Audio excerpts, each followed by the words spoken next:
Hey everybody, my information speech is to educate you about the invasion of the Asian carp. Asian carp first came into the United States in the early 1960s. They stayed mainly in the southern parts of the U.S. until the mid-1980s, and that's when they started branching out into other states.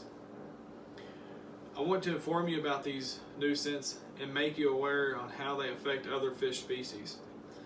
We will look at when they got here, how they got here, what effects they have on other fish, and how they affect other boaters on the water. It has been 60 years since these species of fish was introduced. Let's look and see how many states have Asian carp and what bodies of water they thrive in. And also what bodies of water they thrive in our states. Asian carp originated from Asia. They made it to the U.S. in the 1960s and started leaking out into other waterways in the 1980s.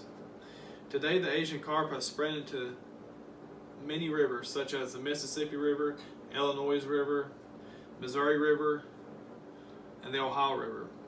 According to the Kentucky Department of Fish and Wildlife, they can be found in over 40 states as of today. In Kentucky, you can find them in the Ohio River and its tributaries such as Kentucky Lake, Barkley Lake, and the Salt River. By now you should understand when and where these fish have come from. Now let's talk about the negative impact they have on other waterways. Asian carp can eat up to 5 to 40% of their body weight each day. These carp live and thrive off plankton, which other endangered mussels and fish also need. In our state, Kentucky and Barkley Lake are full of these fish, and it has negatively impacted the grass beds and other fish populations in these lakes. They are eating up so much plankton, it is affecting the aquatic food chain. Minnows eat the plankton, shad eat the minnows, and other fish such as bass, crappie, and catfish eat the shad. When a fish can grow and eat as much as they do, they outcompete their predators very quickly. You may ask, is there any way to turn this train around? What is our conservation biologist doing to slow the growth of these nuisances? What is the most effective way of getting rid of these fish? Well, back in the day, one of the ways people would catch these fish was by snagging them or bow fishing. Although these two methods are fun, they are just not effective against these fast-growing fish. You may have seen on TV or have heard about fish jumping out of the water and into people's boats. That is the Asian carp. The sound waves from the boat motors draw these fish to the top of the water and they lunge out. Many people have been hurt by this.